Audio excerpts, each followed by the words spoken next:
I want to just quickly get your take on Vlad, because it seems to me that he's our first hero. Like everyone in the top 10 is a GOAT, and I can define that, why I've made that distinction. But Vlad is a hero, but he's a hero that really has GOAT potential. He's only 23, but he seems to have had a putrid May.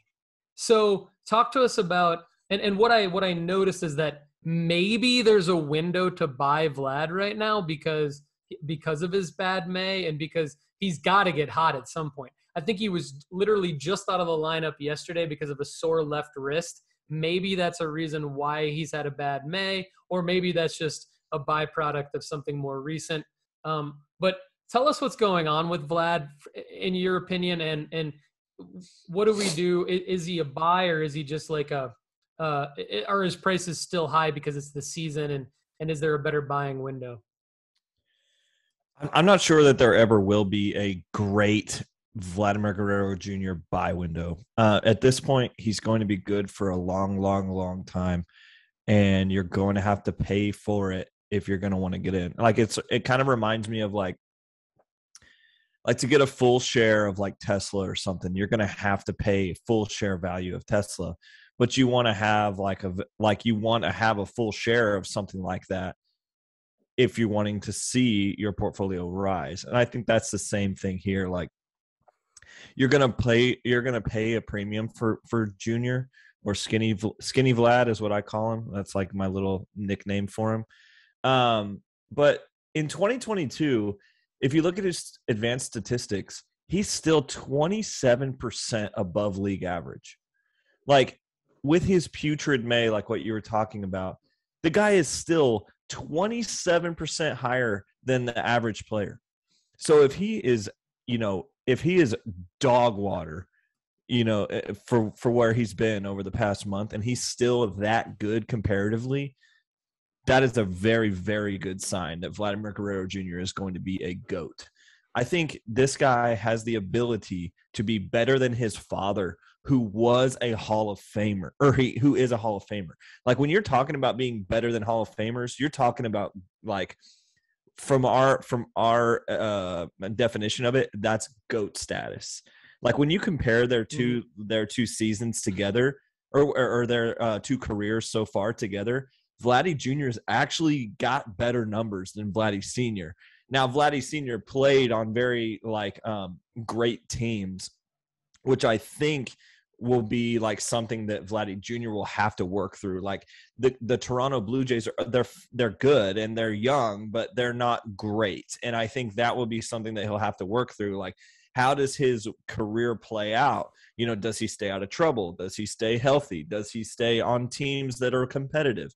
Like we've seen that with Mike Trout's value been able to fluctuate over the last 2 years because of his team is not competitive or wasn't competitive. He got hurt, like all this stuff. You've seen some Mike Trout going like this a little bit.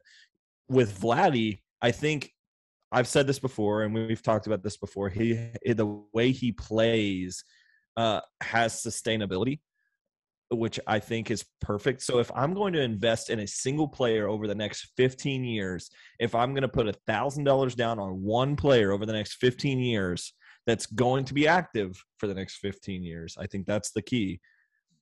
I'm taking Vladdy because he's unstoppable almost. And the more seasoned he gets, the better hitter he's going to be, the smarter player he's going to be, like the more situational he's going to be.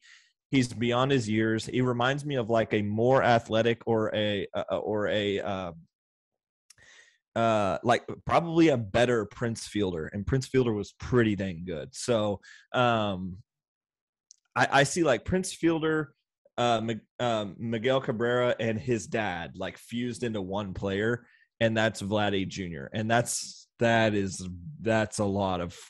some pretty high cotton right there. That's pretty freaking good. Yeah. That's pretty funny. You and I are, we've been talking a lot and we've been doing a lot of shows together, because I literally was going to finish your sentence and say Prince Fielder. Not even kidding. So that's really pretty funny. We did not. I've never made that comparison on a podcast ever. And like, that's funny.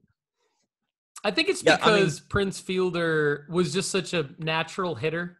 It was almost like he didn't really need to do anything, and he could just step up to the plate and get a hit, and he could hit with power. And it was almost like he didn't like. I don't know that this to be true, but just from observing him, like it just kind of seemed like he didn't really care or have to care. Yeah. It was just like, baseball is easy to me. I'm gonna get a hit, and so I feel like maybe Vlad Jr. has that kind of mindset.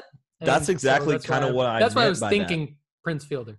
Like he stands up there and you can tell immediately as soon as he gets in the box, the pitcher is at a disadvantage instantly, And so it's just the guy has an 11.5% walk rate on the year.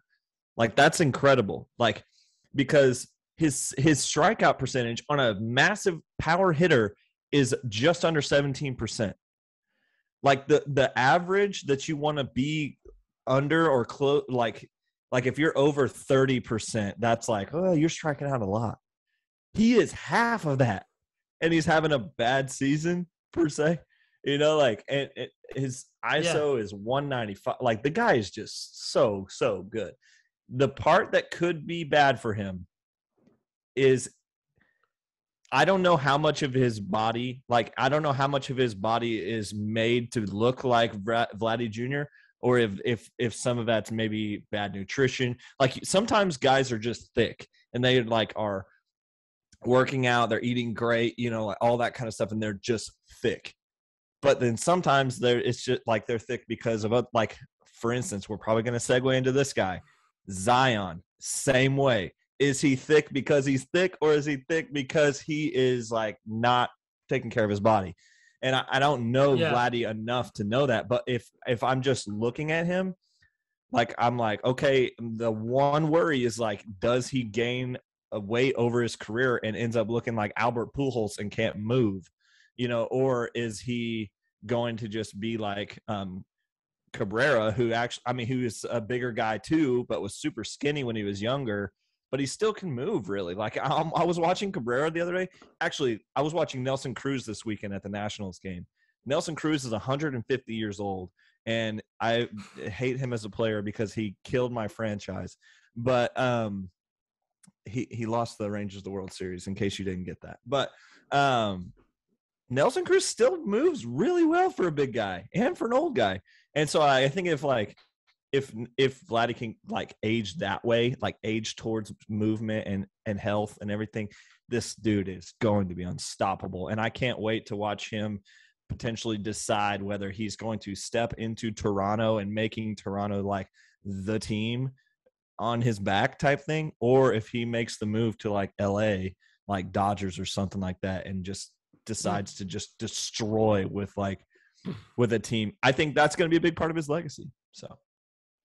Interesting. Well, I think either way, either one of those two potential scenarios, something like that, means good things for his card value. He seems to be a guy that deserves to be right there near our top 10, if not in our top. He's kind of been in, like he hasn't gone lower than like 11th or 12th all year, all calendar year.